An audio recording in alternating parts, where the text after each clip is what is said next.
Father Before Me, a regular segment where we bring together nerds from different generations to appreciate and discuss the films that shaped our culture and made us who we are today. I'm Brennan Sem for the New Wave Nerds, and I'm joined this week by the perennial nerd and my father, Tory.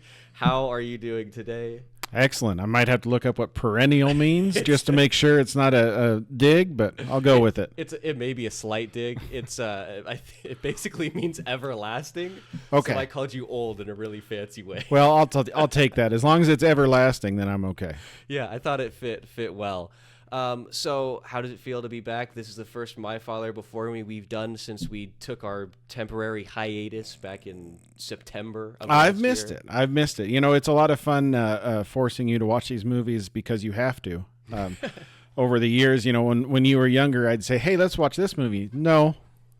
So now, yeah, it's great, you know, and it's been nice to go back and try to think about some of the movies that we've dealt with and that kind of thing. And I know we've had a lot of comments about it, so I'm looking forward to it. I don't know, you know, if we need to go back and revisit some of them old ones, we certainly will, but we'll have to see how that goes. But. Yes, I was definitely thinking we should probably revisit Star Wars, the holiday special on an annual basis. Well, I wonder what time of year. Well, around Life Day, but yeah. That's true. We'd have to decide and have probably a voracious debate over whether we would celebrate Life Day around Thanksgiving when it's supposed to be celebrated or around Christmas, which is, you know, the colloquial date. I feel like we're already blowing the material for the episode. Yeah, that's the whole point of the episode there. Well, I mean, we're back, so we said it already. So what are we going to be discussing this week? Well, I threw you out of your comfort zone this week because anybody who has listened to our shows before or has listened to any of your shows knows that you only watch things in order. But Yes. I forced you to go out of order this week and be introduced to a series, a whole intellectual property in the way that I did. And that is the Mad Max properties. We are going to start with Beyond Thunderdome, which, you know, is the way that I started. Beyond Thunderdome was, I didn't make a note of it. I think it's 84, 83, something along those lines. But again, the reason that, 85, I guess. So I'm a 10, give or take. The reason that I know this one, like so many of the other ones we've discussed, is, this was it's still the only PG-13 iteration for Mad Max. Oh, really? Yes. All of the other ones have been rated R. I didn't know Fury Road was rated R too. Oh, yes, it is. And I look forward to talking about that one, even though it's not really an old one. That's a different format, I suppose. But it was also one that, you know, at the time, HBO played it all the time. TBS played it all the time. You know, it was another one of those that was on a lot. You know, we talked about it when we did our Beastmaster. That it just became a thing that is shown quite a bit, and that's how I knew it. And again, it's an interesting way to get integrated or interred into the Mad Max universe, right? Yeah, you could say that again. Yes. So I made you watch this as I did, and anybody who's familiar with Mad Max or anybody who's only seen this one will know how it feels to get just thrust in the middle of this process. Yeah. Right out of the gate. So yeah, it was definitely weird. I got right off the bat, it was very different from what I was expecting. So this is the first Mad Max movie I've seen because I'd never even watched Fury Road. Okay, I didn't know if you'd seen that one. No, that was 2015 maybe. 19, I think. Really, that recent? Wow. Yeah, I think that one's more recent. And we've got notably Furiosa, a Mad Max saga. You're right, 15. Yep. Aha! Nailed it. What can I say? Never question the kids. I don't know what I was saying. Oh, yes. So based off of literally nothing, except for, I guess, I did have one exposure to the Mad Max universe, which I'd forgotten until now.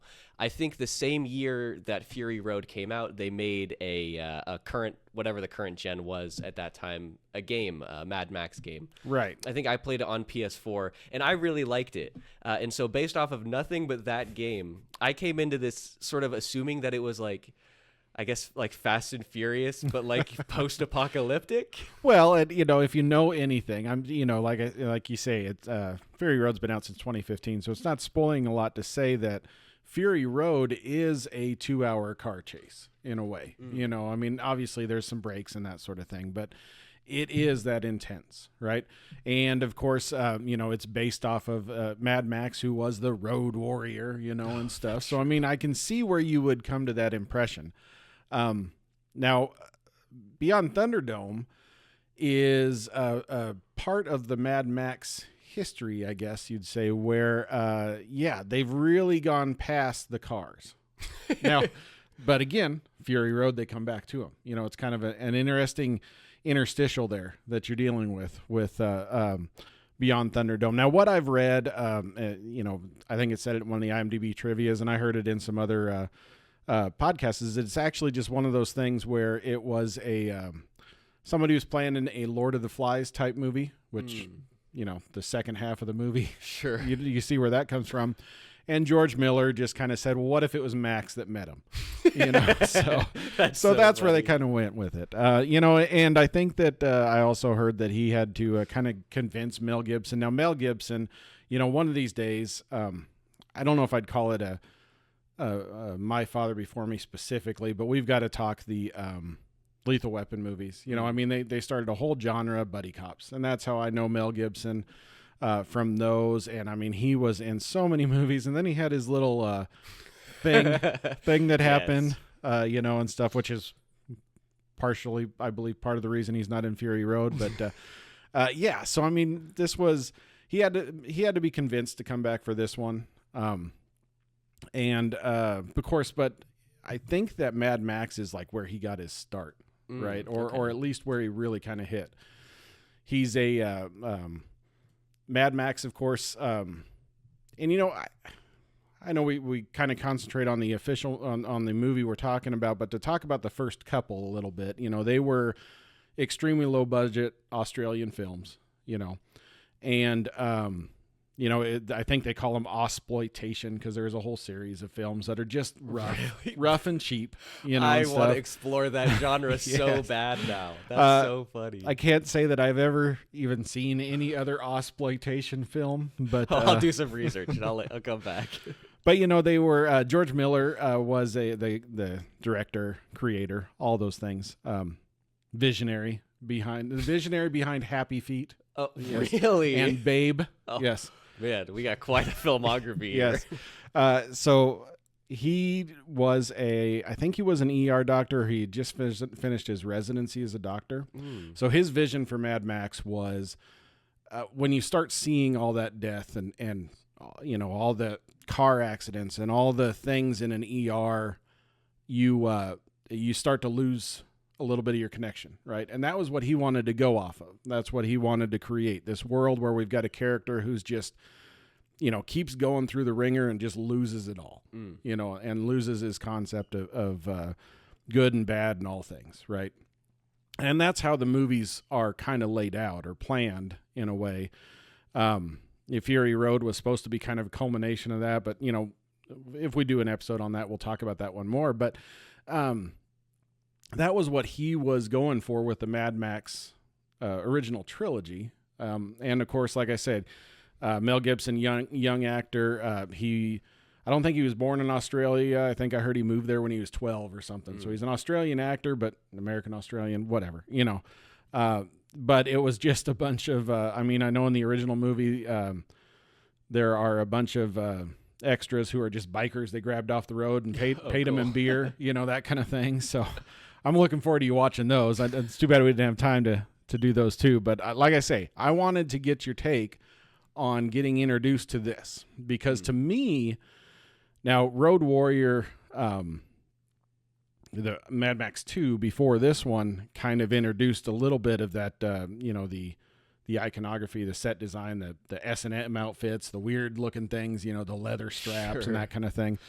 But it really plays out here. And when they go into that town, you can really tell the vibe they're going for, this post-apocalyptic thing. And they're you're definitely assaulted by the senses really fast. Yeah, real quick on that one. So real quick, I wanted to go back and say, it looks like his fifth role ever for Mel Gibson was Mad Max. Yeah, and I don't recognize any of them. Yeah, they all seem to be bit parts. But so I did have one question on the formation of the universe, I guess, itself.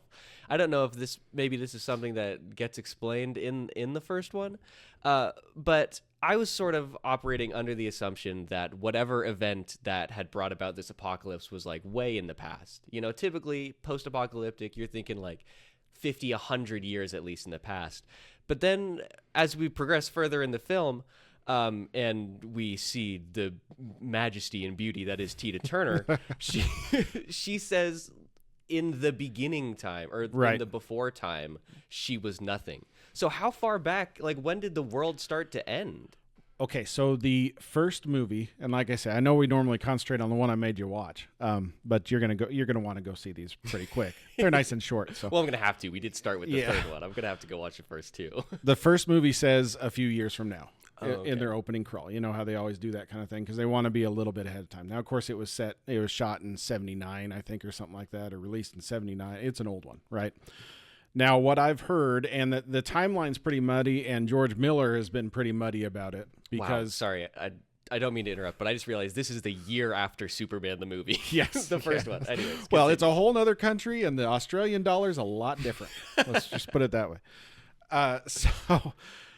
So this is so the way that it's been described, or the way that I understand it, is the first movie isn't post-apocalyptic as much as what it is a and again, this was something George Miller wanted to really get into, was what happens with the breakdown of society when we start losing gas, because it was right around, there's some oil crisis and that kind of thing around that time. Mm-hmm. So that's what all it was there was an oil crisis, and people were starting to go nuts in Australia just to get their gas. And things were going off the rails, and Mel Gibson's in this police patrol that's kind of off the books, but they run out of an abandoned warehouse or something like that, right? And that's the kind of thing. And then, right at the beginning of the first movie, there's a sign up that says, I can't remember the exact wording, but it says high death road, 47 deaths this year or something like that. Something it's a way of life now that it's going that nuts. Mm-hmm. So I can't remember if it's between the first one and the second one, or the second one and Thunderdome. There's a nuclear fallout. Oh. And you'll notice that in Thunderdome, there's actually a scene where he goes into Bartertown. The guy's trying to sell him some water, and he uses the Geiger counter, and stuff. And he's like, what's a little fallout, and stuff. So that's when, obviously there's a little nuts there. And I think the kid's story is kind of that too, when they get into the little story and the plane flying. I think that's like escaping the... Anyways, yes, it's like 20, 30 years is all this is after society is kind of broken down. Interesting. And you'll notice, and again, in Fury Road, you'll notice that they even have, and that's one of the things that's kind of muddled about it, because it's 20, 30 years, but it's set in 79.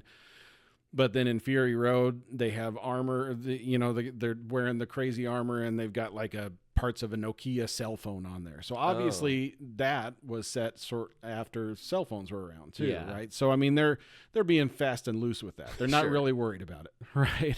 But that's what it is it's a universe where it started with an oil crisis and then escalated into some kind of nuclear fallout. Okay. And like I said, this is all Australia, so who knows what the rest of the world is? Maybe Australia, they've just let the the Queen's prison colony just go, and they don't really care anymore. So. Yeah, at the same time, Mad Max. Yeah, NATO has just decided, forget it. We held back their oil for a month, and this is what happened. So we're just gonna let them fly. I like the idea that Reagan is just wandering around in the White House. You're like, and this Mad Max just running around. Yeah. Oh man, that's an interesting visual.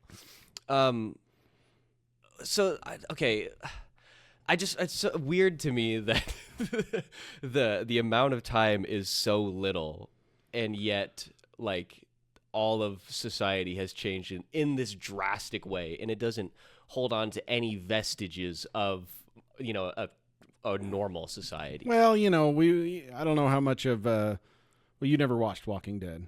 No. that collapsed pretty quick, right? So, I mean, if we took modern day... Well, yeah, but I think a zombie apocalypse is a different whole from... different thing. Yes. Well, I mean, I would argue. Well, I mean, so And there's stories out there, and this is kind of an interesting thing. I've heard people talk about on podcasts. I've never looked into myself, but there are people out there who have done the research to say, okay, if all of a sudden humans stopped maintaining the infrastructure, how quick do we go down? I mean, we talked about it a little bit back when we watched I Am Legend, right? That's close. I mean, I Am Legend, Will Smith's wandering through all by himself. Of course, again, another zombie apocalypse, whatever. Great movie. Yes. He's wandering around, and there's the poster for Batman v Superman, because not the one that actually came out, Yeah. but at the time, it was pretty recent movies, and stuff. So that society died off pretty quick too, right? So there's stuff out there that actually research done to show how quick, if the power plant's in a city. I mean, again, another property that's out in the in the zeitgeist right now with Planet of the Apes, right? We talk about Rise and then Dawn and then War. That kind of shows in the life of one big chimp, Caesar, how much the U.S. has fallen, and that kind of thing. Again, because we didn't have any infrastructure. I think was it the second one or whatever, they're worried about getting the power plant back on and that kind of thing. Yeah. So yeah, I mean, I guess. And I don't think that George Miller has a lot of confidence in the human race. So Yeah. Well, I mean, okay, so don't get me wrong. Oh man, watch out. Don't get me wrong. I mean, I'm not it's not like I'm saying that society would be in any way close to normal, but it feels weird that I don't know, just if we're assuming that it's, what, 30 years, is that what you said? I mean, the fact that, I don't know, there's just no vestiges of normal society. And considering that there are still people, and not a small amount of people, the thing with Planet of the Apes is there's only a relatively small group of people, and they're all slowly succumbing to this illness or whatever. In this, it's, I mean, I guess I don't know what happens in we see, spoiler alert for the end, we see the destroyed Sydney. Oh, I guess there is nuclear fallout too. Yeah. I did forget about that. I had forgotten about that. Stuff gets already. pretty serious when you start throwing the bombs. Well, yeah, I had forgotten about. We just talked about that. I was just thinking about the lack of gas. So it isn't gas alone that's killing them off. No. Yeah. So I mean, it is interesting, and like I say, George is pretty fast and loose with it, and I think he looks at it from the standpoint of, I just want to do some cool movies, right? Fair enough. Yeah. And that's why, when we get to this one, we get the visual design, and that's obviously George Miller's vision. I mean, if I'm going off of Road War, now, like I said, Mad Max is a little bit different because it's only a few years after things. So it's still pretty recent, right? So it's just kind of if current society went lawless for a few years, you know what I mean? That's a whole different thing. We get to Road Warrior, and, it's a lot more of this post-apocalyptic look that he was going for. Mad Max goes pretty crazy with it, and then Fury Road, that goes off the rails too, pretty quick. Well, there's going to be a lot to discuss on that one. Even though it's a 2-hour car race, there's a lot to discuss. Yeah. So, but it's pretty interesting. That one went over really well, didn't it? I mean, that one. What was it? Scott Johnson that we listened to. He thinks it's the greatest movie of all time, and stuff. But it definitely, and a lot of it was, I think it won an Oscar for editing, and some of the shorts I've seen is that George brought his wife in to do the editing. I mean, they had 400 hours. I don't know. They had just a ton of just raw. There's a lot to talk about on that movie and stuff. This one is not winning any Oscars. No. Beyond Thunderdome did not. I think, what are we looking at here? I think it only cost $10 million to make, but I think box office finally came in at 36 or something like that. I don't know. 36 million and 36 gross worldwide. So but it was enough. And but I mean, from that standpoint, it killed off Mad Max for quite a while. We went from 85 to 2015, so 30 years. Yeah, with nothing in between. Yeah. Now there was, so I know that there were quite a bit of, there was George Miller had a TV series planned. In the late 80s, early 90s. The main actor that he had on track for that, I think they got into a car accident and got pretty heavily disabled. So that's not a good sign. So they decided not to do it, I guess. But sorry, no, I was going to make a joke about Paul Walker. No, I don't think. He's a little young yet. Then we had. So there was a couple shots at TV. Well, see, and here's the issue, and this was the main thing. You noticed we were just catching the end there. It said for Byron. Byron was Byron Williams, I think, was a producer who helped him with the first couple movies, and he was on track to do this one. Yeah, Byron Kennedy. Sorry. Oh, there it is. And he. They were doing location scouting for this movie in a helicopter, and it crashed, and he died. Oh. So George almost didn't want to do this movie because of that. I mean, they're great friends, and stuff. And of course, he's, instrumental in the first two movies and stuff. I mean, it was them two. It was kind of that kind of pairing, right? So that was a big thing with this one. So I think that probably played into why they didn't do much after this too. And on this one, you'll notice that there's two directors credited. There's George Miller, and then there's George Ogilvy. And if you look up George Ogilvy, he hasn't done anything else. Oh. Now, what I've kind of gleaned from some other things is that George did any of the scenes with the race on the train at the end, or that kind of thing. Or I think the stuff that's in Border Town was George Miller, not Ogilvy. Ogilvy did everything involving the kids. Okay. So that's why, and you can kind of feel it's almost a whole different movie. Yeah, definitely. They're right. And I don't think it was like, okay, I'm done with this, so you take over. I think it was just, they just broke up the process that way. Because George has never disavowed this movie or anything like that. I mean, he's all in on it and stuff. But I think that was it, that Byron Kennedy dying in a helicopter for this movie kind of was rough on him, Sure. and he said that in some interviews, which is, it was one of those kind of things. So I imagine maybe that also played into the fact that nothing was really taken off for anything after this. And they had, they did the traditional trilogy. They've got all three of them. Although, U.S. people, when Road Warrior came out, when Mad Max 2 came out, it was only called Road Warrior. It wasn't called Mad Max 2 because Mad Max barely made anything over here, right? It was an Australian film. So when Road Warrior came out, it was the first time that an Aussie film came over to the U.S. and did pretty good in the U.S., but it was marketed as Road Warrior, and stuff.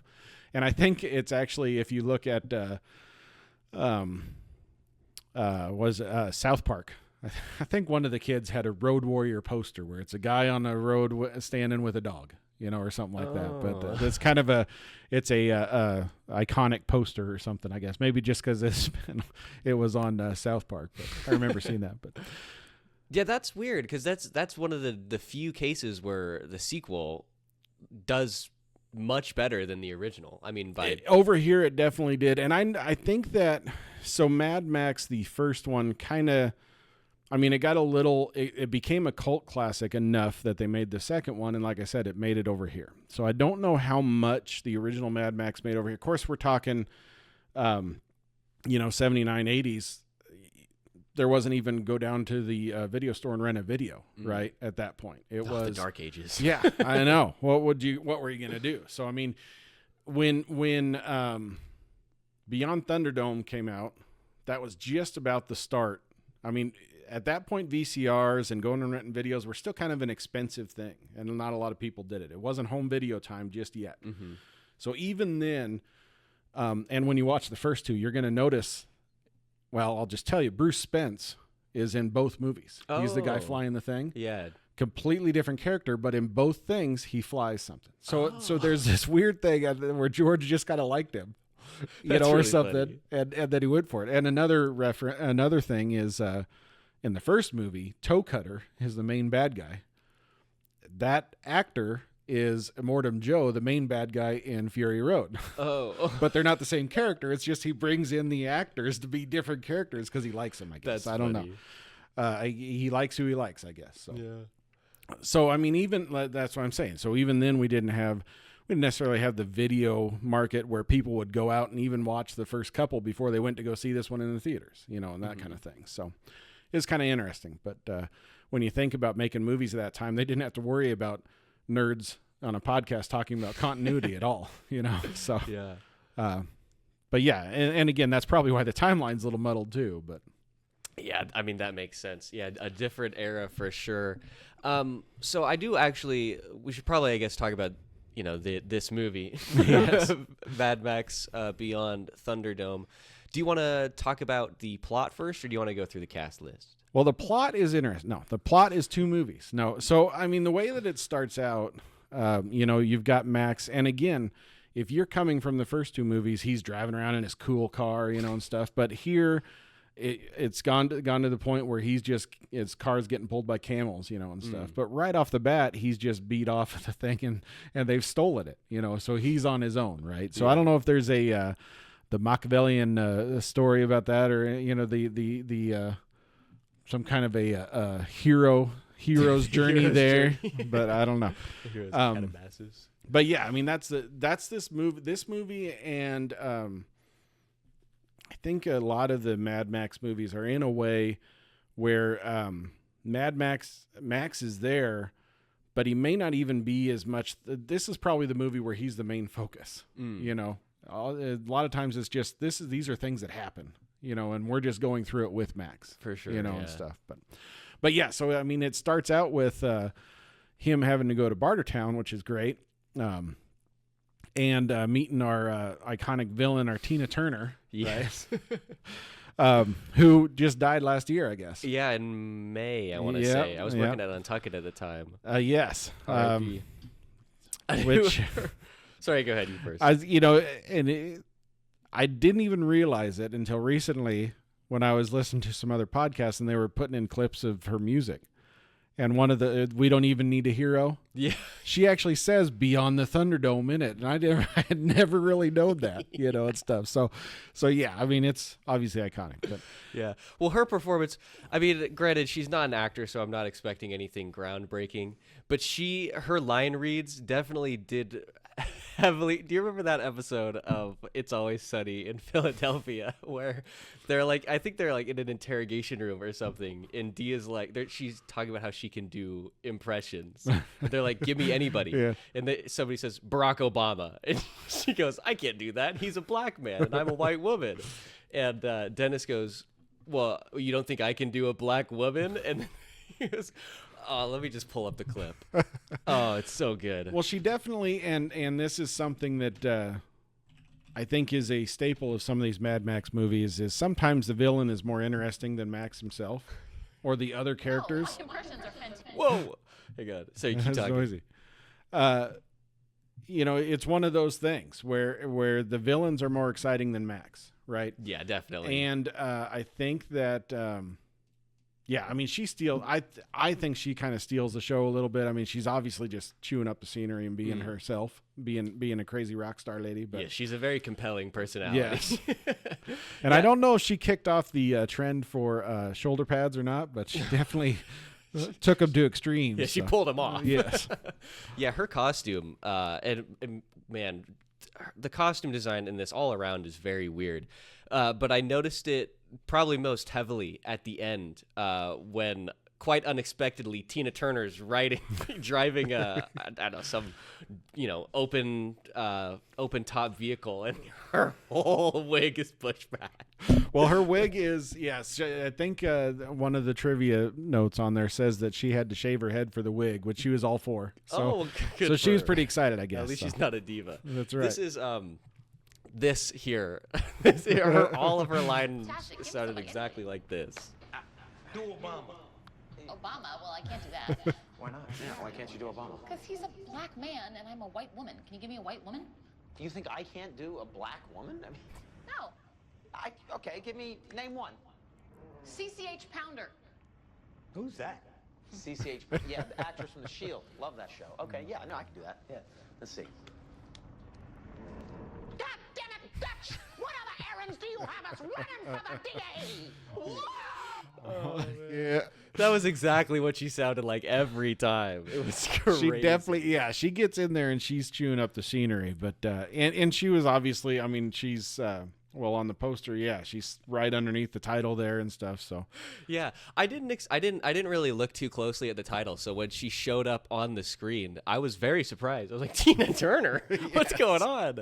That didn't make any sense to me. I mean, she does a good job. She says she's before the fallout, she was nothing, and now she rules a city. But then, so back into the plot, the problem is there's the Master Blaster, and here we go with our theme in this, where we've got the little people. Yeah, And I looked, the and I'm defining afraid feature of your childhood. I was gonna say, I'm afraid he wasn't in any of our other movies that we've discussed. But yeah, so we've got our theme going here. But he's controlling the methane, which is interesting. Again, no gas, so they have taken the pigs and turn that into the power source to give us this Vegas, this place in the desert that's got the lights and the electricity. But of course, he's Master Blaster's controlling it and locking it down and kind of got a stranglehold on it, and stuff. And she wants to, and that's kind of one of those things. This is it's a political drama, because they need to assassinate him, but they can't do that because they need the little dude because he's the smart guy. Who knows how it all works, but they need him to lose his control. So it's, in that way, it's somewhat interesting. So Max gets enthralled in that so that he can get his stuff back that was stolen, Yeah, his services, and that's where, we see that Max is the badass that he is, and stuff. So. Yeah, I gotta say, so I actually really like the idea of the pig power plant. Yes. I think that was really cool. Not because like the idea itself is really all that cool, but I like the fact that they included it because it seemed like a logical thing. Right. Where he was like, okay, we need a city, but they have no power. How are they going to do it? Okay, this form of gas. How are we going to get that? Okay, we'll just say there's a massive pile of pigs. Right, in and the it's a basement. renewable source. It's and that was one of the focuses when we get to the Bartertown part is, okay, the fallout's happened. We've gone past Mad Max, we've gone past Road Warrior. Now we're down to the desert. Everything's a desert or whatever. And how are people surviving? And that's kind of a thing, between the pigs and which interestingly, I guess the whatever health department there was where they were shooting kind of got on them because they had too many pigs and people were getting sick from the fumes. But because they aren't CGI pigs back then, they had to pile in the pigs. But George and had then to of bring course home it's bacon. how do you build a society? Well, they have the titular Thunderdome, right? That, like they say, we can't have people just fighting out in the open, so we have a place where we can do it. And this is anybody. I could walk up to anybody my age and some other people and say 2 men in or 1 man leave, and they're Thunderdome. They're on it, right? Yeah. That's the thing. So Yeah, it was very weird. Well, so obviously, the idea of the concept of the Thunderdome itself makes sense. But there's this weird sort of like almost ritualist, pseudo-ritual sacrifice nature where there's like the one guy, the announcer, the Thunderdome's Bruce Buffer, who says 2 men enter, 1 man leave, and everybody who's climbing the walls of the Thunderdome just mysteriously chants it back. well, it's definitely it's and maybe it's before its time in reality TV satire, but that's there's at least we know that a carnival barker or a TV announcer can still have a job in the apocalypse. Yeah. Where there's a will, there's a way. That's right. But I think here's the thing is that the Thunderdome, I thought it was going to. I mean, okay, so granted, the title of the film is Beyond Thunderdome, so maybe I Right. should have guessed, but when the title of the film is Thunderdome, you kind of expect it to play a bit of a bigger role. Right. And so it's sort of like, okay, so here's the thing. You're right in say, you joke, it's like 2 movies, Right. 2 completely separate plots or whatever, but I don't know why you can't just have the quote unquote political drama of Bartertown, right? Right. And have the end be, I mean, you could still have it be the same thing. Just I don't understand why the children are even there. Right. It would have been a much more interesting story if it'd been like the climactic fight or whatever is Thunderdome, or if you still want to end with the massive chase scene, you've got to think to yourself that the finale, the big thing at the end of this is Max and Tina fighting in Thunderdome, Yeah. right? And Max takes over, saves the town, or takes it over, or something like that. Yeah. But yeah, that wasn't where they wanted to go. No, there's so much going on, and then ultimately it turns out to like when you're getting in like halfway through the movie or whatever, it feels like, oh, nothing matters, right? Because you know who you're expecting to be the villain from the beginning ultimately turns out to be the guy who they have to go back and rescue, Right. And then it's like, you know, the person who you think is helping is the villain, and then in the middle we're gonna leave and come back for no discernible reason, and it's like, well, yeah. So and on a rewatch, if you're looking at it from the eye of, okay, how does this all connect together? I think what happens is, so we'll keep on going here with our plot, right? We get our fight, and then of course Max is fighting in a glorious battle. The probably the introduction of Wire Fu, with Blaster, because you can only have two men, can't have Master Blaster. And then it turns out that he's, you know, maybe developmentally challenged or something, and Max doesn't want to kill him, right? Yeah. He's just a kid, doesn't want to kill him. which, sorry, sort of goes against what, at least from what I'm hearing, is supposed to be the whole point of the trilogy, is that this is a guy who has like no regard. He's slowly developed no regard for human life. It feels like this whole movie is him just being a good guy. That's a wonderful theory. Yes. I don't know. There is a turn there, because a little bit later he will punch a young lady, but Well, you know, you got to do what you got to do. But he's trying to save her still. He's still trying to do the good thing. He's just a nice guy punching people. I mean, granted, it is after he sort of assumes leadership of this random town of children. right. But still, he's like, I thought the idea is that he has, you know, he just has no regard for human life being in this post-apocalyptic wasteland. But it's constantly of him being like, no, I'm gonna go chase after these kids to go save them. No, I'm not gonna kill this mentally challenged guy because he's mentally challenged. And, right. You know, it makes me feel bad. No, I'm gonna save everybody in the end and sacrifice myself. I guess you still, at this time, we still have to have a hero that we like, right? There's no. I mean, now granted, he's, you know, I just want my stuff, right? I just want, you know, and stuff. But again, like you say, at that point, he's making a moral decision that we don't know whether he should, his character would or not. And that's where we, you know, I guess maybe that's just the, we have to get him out of the town. So he breaks the deal, we spin the wheel, you know, break the deal, spin the wheel. So, which, you know, the wheel, I don't know if you looked it up. The wheel had some, well, let's see what the options were. There was acquittal, which that would have been fun. Yeah, nice. But it would have been a slow movie. Amputation, Auntie's Choice, which that's what, what's her name was? Tina's Tina name. Turner. Death. Forfeit goods. Gulag. Hard labor. Life imprisonment. Spin again, or the underworld. Now, my thinking was hard labor, life in prison. I mean, the guy, the pig killer guy, he was life imprisonment, was, you know, shoveling pig poop. Yeah. You know, so I mean, I guess, I don't know. A lot of it had to relate to going down in the underworld. They called it the pig world the underworld. Yeah. But, Well, so sort of what I got from it is that it's like the illusion of choice, but ultimately almost all of the choices except for death and acquittal and forfeiture of goods are, you just go work. Because, pretty rough. I mean, well, granted, amputation would have been rough. Well, yeah. So I suppose maybe I wondered if you get amputated, do you get your goods back? Well, it's weird that he gets gulag, but like a gulag is like a work camp. So I would think that's when you would put him in the underworld. Instead, he gets gulag and they just send him out. I don't know to what die. you're talking about. Obviously, gulag means you get put on a horse backwards with a giant, with a giant head on you.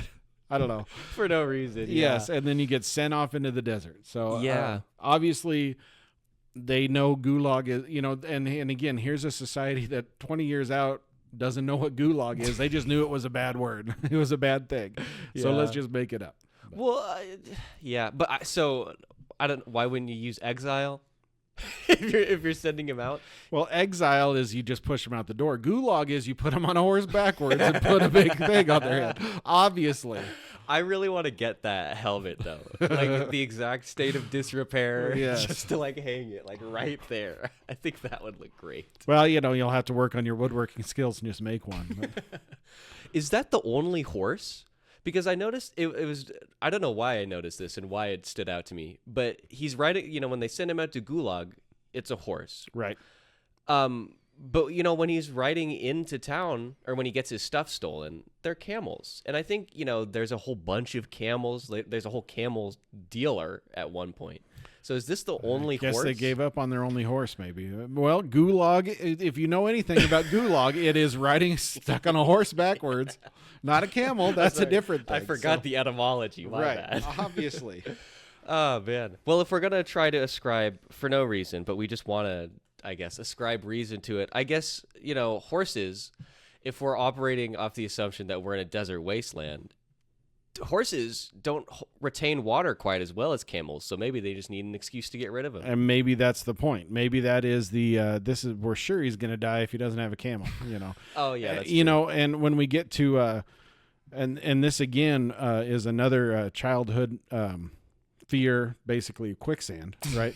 Oh, yeah. And the horse gets sucked down. Now, remember that, because in future movies that we discuss, that's going to be a running theme of my childhood, of horses getting sucked into quicksand. So, Well, I'm gonna leave that one up for you to determine when that happens again. But not just horses, a whole kid gets sucked up into the quicksand. right, though, and yes, the kid, and we're hopping ahead then. So yeah, he finds the kids.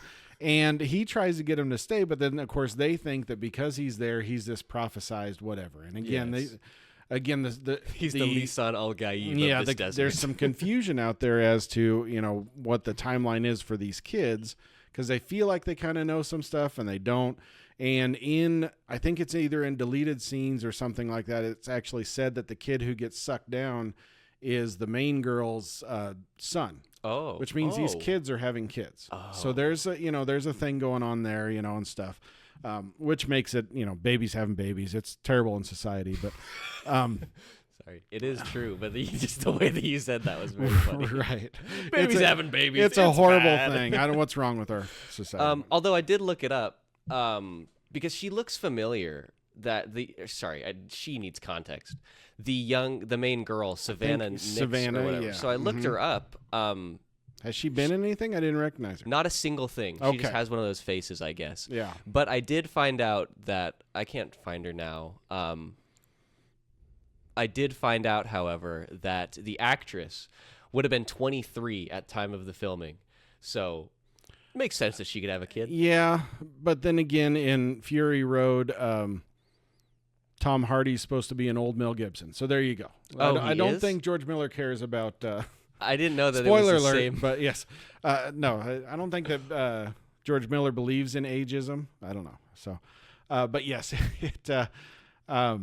it is a little muddled there again. And like I said, they tried to point that out, that was the case, that it was her son, which makes it that much worse. Now, so then, you know, as we were talking about in the plot, the reason that they're back in Bartertown is because they start trekking out there thinking that the prophesized guy, whatever, but then they realize he's not the man they're waiting for. He must have come from somewhere, so they think they can go there. Well, that's when they go out too far and get sucked into the sand. And then Yes. Mel knows that at that point they have to go to Bartertown because they don't have enough water to get back to their place. I think that's the whole story, right? Oh.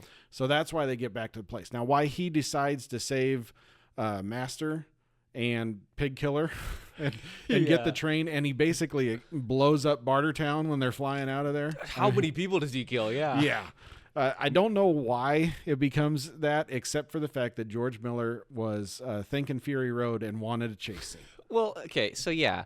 I'm glad we finally have gotten to the chase scene because it's just a dumb it's not even okay, so conceptually it's just I don't understand how it works. Okay, so they're riding on what looks to be like some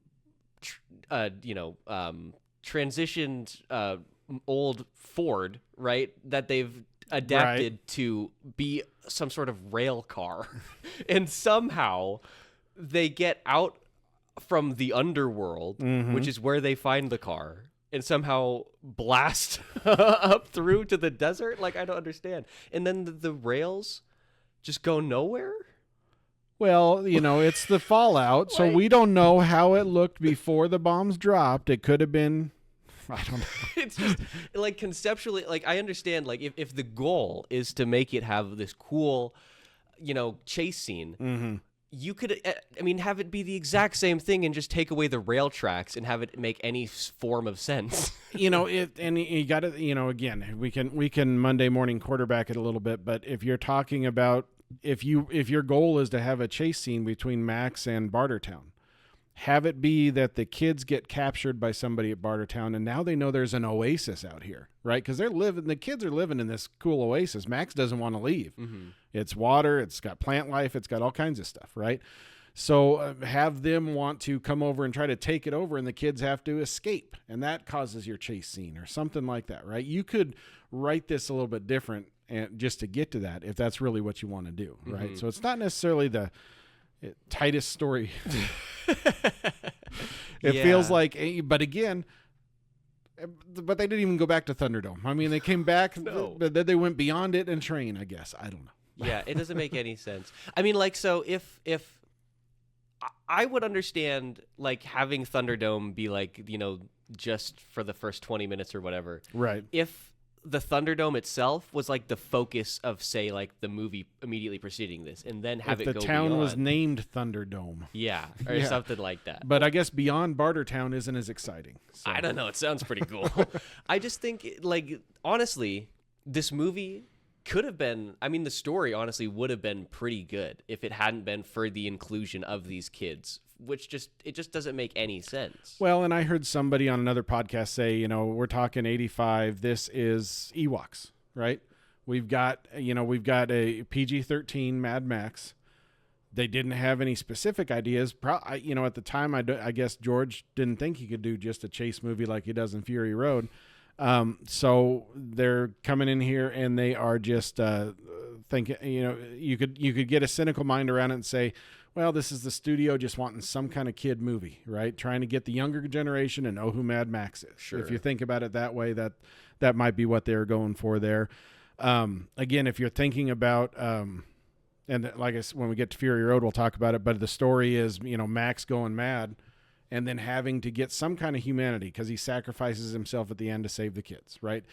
Maybe that's some writer's version of a story arc where at first he don't care about nothing except getting his stuff back. Mm-hmm. He'll even kill somebody and then he doesn't. And then he gets to, he fights to save the kids, that kind of thing. So maybe that's where we're trying to go with this. It's not a tight storyline, but no, I think if that's, I mean, like, I'm fine with that kind of story, mm-hmm. but the thing is, you have to actually show that, right? Like you have to make a story like that work. You have to actually show like the emotions of Max. You have to see him work through the turmoil between choosing himself and choosing others. I just think it could have been a very good, like, post-apocalyptic, fun style story if there were just no kids. I mean, right. I mean, like, and you could still, I mean, it's just, whatever. Yeah. It's just, I mean, we can pick it apart and rewrite it, but this is what we got. So do you know why? Like, why is this one PG-13 and all the other ones? Like, why did they choose to go PG-13? Was it? I don't know if I specifically heard. It might have been, again, 85. I mean, when was Temple of Doom? Right, Temple of Doom was the reason we got the PG-13. Mm-hmm. Right around that area. So I think that when we are looking, that's 84. So I think when we're talking about that, maybe that is just we've got this new thing now nowadays, or at least a few years ago, I remember hearing that the reason that a lot of those horror movies were coming out as PG-13 is because you could see a measurable change in the box office. When you went down from R to PG-13, sure, you could get more kids spending money and watching the movie, right? If you didn't, you get kids who just snuck in and watched it because kids still see it. Yeah. But if you've got the PG-13 rating, then you had more of a way to get some money. Now, I don't know if that's the way things were when the PG-13 first came out, because like I said, this is pretty fresh for the PG-13 rating. But nowadays there's a big decision as to whether you're going to make an R-rated movie or a PG-13 movie and it's not just because of who you want your audience to be, but it's where you want your money to come from. Right. Where do you want the box office to come from? So there's probably a little bit of logic there. And again, we're talking a lot of kids in this one, right? Now, the first two movies had a couple kids in it. I mean, they had a toddler that almost got ran over, and I'll let you watch it later. And the second one had a little feral kid, and stuff like that. Because in the second movie for sure, all the the bad guys, the bad guy clan that's trying to attack people is all just a bunch of big mean men, right? And the people that are defending themselves are old men, women, families, stuff like that. So it's like we talked about with Star Wars. There's definitely the good and evil, right? Same thing with Lord of the Rings. There's the good and the evil, and there's a clear delineation. And maybe that's why you bring the kids in, because again, you're talking a little bit innocent there or something like that. And I don't think any kids actually, well, except the one who goes in the sand, but I don't think anybody actually dies in this one. I think you're right. Who gets shot with the harpoon? That's the dude from the pig. Gets the harpoon through the door and the leg or whatever. Yeah. No, I think so. You're right. Even then, I think it's that may be that delineation again. And we're, like I said, we're talking Ewoks, we're talking all that kind of stuff. Just trying to get that out there. So, yeah, I don't know. I mean, it is very weird. I think it's as with most of the other movies that we've discussed on our My Father Before Me's, it just seems like they all just have suffered from just a lack of depth. Like I feel like they all have had decent ideas and they all have like cool things, but then they're all just like, we're going to have this thing and then we're not going to explain it or touch it at all. It's just going to be there. Right. Like I say, I mean, you talk of Lord of the Flies. Mm-hmm. Lord of the Flies is who, Kipling? No. William Golding. Golden. Okay. Kipling, somebody else. Yes. You're talking a classic story of kids who have to survive, right? Mm-hmm. So maybe that, and again, if it's true that is how this idea formulated was, what if we had Lord of the Flies and Mad Max found them? If that's true and George Miller was looking at it from that standpoint, then I can see where you're focusing on that and where you're giving it a PG-13 rating, because it's a story about kids being the cool kids, mm-hmm. right? We talked about, and you see it in a lot of the movies. Some other ones I've got on the list that we haven't got to yet, where the kids are the protagonists, the main people in the movies. Parents are the dumb ones, right? That kind of thing. It's Time always bandits. The case, right? Time bandits again. Yeah. And little people. There you go. Little people and kids are the smart ones. So return the map. Right. No, I mean, that makes sense. I mean, yeah, that I guess now that you say that, that is quite a theme that you do often see with well, and children's maybe movies. that theme is there because a lot of these movies, again, we're watching because I watched them as a kid. So maybe that's the theme too. Maybe we're missing a lot of things that I didn't watch because I was a kid. But maybe the cinema of the time was a whole lot different, and I'm just pulling out the stuff that mattered to me as a kid. So yeah, it is weird. I mean, it's not even like there's no even Lord of the Flies like thing. The only thing that makes it Lord of the Flies is the fact that there are kids. Right. They're kids that are living on their own. Yeah, and that's there's about it. a war that transpired and they don't know the truth of it. Like, but there's no, I mean these kids that we see, they are all, I mean, they even have their own like messianic prophecy. Yeah. Like that's not from Lord of the Flies. I mean, we don't see any of the kids like turn on each other or anything. Right. I mean, there's the two groups, right? There's the the one Savannah we were talking about, and then the dude that's like, no, we can't leave here, and stuff. Slake And or something. yeah, there's a little bit of something there, but you're right. Other than that, there's not a lot of. You're not seeing their society. We learned more about the Bartertown society than we did about these kids. Yeah. I mean, we did learn. I mean, they have a whole story or whatever that there were adults there at some point. But for some reason, the adults left. Not all of them. I think I heard that some of the adults left to go find help, never came back, and that's the prophesized person will come back. I'm sure what happened is one of them said, "Yes, we'll come back and save you," or something like that. And then that's we kind of get into the how does a story change over time, word of mouth, and become something it's not, and stuff. I always wondered though, that picture of they got on the wall of Walker that they show him. Yeah. Did they freshly paint that while he was out, or because it still looks like him quite a bit? It looks exactly like him. Like I mean, as soon as they cut his hair, it's literally like the spitting image of him down Right. to like his wingtips or whatever. Like, I mean, granted, maybe old people look the same to kids, but all old people look the same. I don't know. But man. maybe, and now that this last time I reviewed it, I was like, well, that looks like pretty fresh paint. Maybe they quick painted that up while he was unconscious or something. It's like, Yeah. because it even has a uniform, kind of like what he's wearing, which is his old MFP or his cop uniform and stuff. So. Yeah, where did he get those? Where did they get those? Well, Because he wasn't wearing those when he got released, was he? Oh, I don't know. I thought he was. Or maybe, no, I maybe think I'm wrong. he had a lot of crap on, and stuff because he's, the Wasteland or whatever. Which, yeah. So I don't know. I don't know where that came from. I thought he. Looked, I mean, I know where it originally came from because that's his uniform from episode or Mad Max 1. But, yeah. Well, it would have. I mean, I don't know why. Like from a meta costume design perspective, I don't know why you wouldn't have the kids give him like the old flight uniform or whatever. Mm-hmm. Like, because I mean, again, that sort of adds an extra link to make it, I don't know, matter. Like, I don't know. Well, they gave him a hat with a bird on it. What more do you want? It's a cool hat. I don't know Yes. why he gave it back. I would have worn it. Yeah, I don't know. It was it's all the things. It's kind of fun. I mean, the movie itself. I mean, there's some comedy there. There's some funny bits and funny one-liners, I guess. There is a little bit to it that's a little bit, like I say, I feel like there's something to it that's a little bit more than the first two, and that's why I wanted you to watch this one, because again, that's how I was introduced, and I go back and watch the original ones, and they feel like different movies, even though the second one is a little bit closer to this one in apocalyptic type of thing.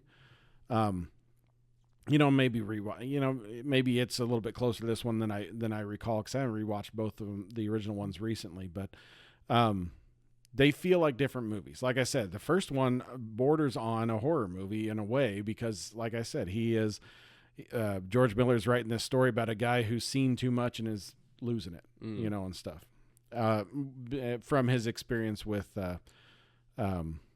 being a doctor and that kind of thing. So you can definitely see that once you know that, you can see that for sure. That's exactly what you're seeing in that movie. Whereas this one, like I said, is just more of a, well, what's Max doing today kind of thing. Yeah. Right. It's a day in the life of Mad Max, but and that's where Fury Road goes as well, which is why I'm super interested in what, the reason we kind of brought this up with Furiosa coming out, because that's a whole different story, right? That's a whole different character. No Max at all, as far as I know, in that one. Although there is a plan for another Mad Max movie that is called Wasteland. Yes, I did see that. I think on IMDb it says Mel Gibson's going to be in that one. Really interesting. As old Mad Max. So That that one I'm kind of curious about. But yeah, here we go. The Wasteland. There's no promotional image not a lot as of to yet. it. I mean, George is still I think that's the next one he's working on it. So this must be really his baby then, because I mean, like I get like why you would do it from a perspective of like if they had all made a lot of money, but none of them really made much except for Fury Road. I think Fury Road came out and really made it for him. But like you say, I mean, I think they all made money, did make a ton, like you say. But again, this was and I would have to look for sure, but I know that this was his brainchild. So again, it's your baby, right? And that's probably why we got Beyond Thunderdome, because as somebody said something about, I want to do a Lord of the Flies movie, and he thought his favorite character, his favorite D&D character is Max, right? Well, what would happen if Max did that, and stuff. So I think that's where we're at. But yeah.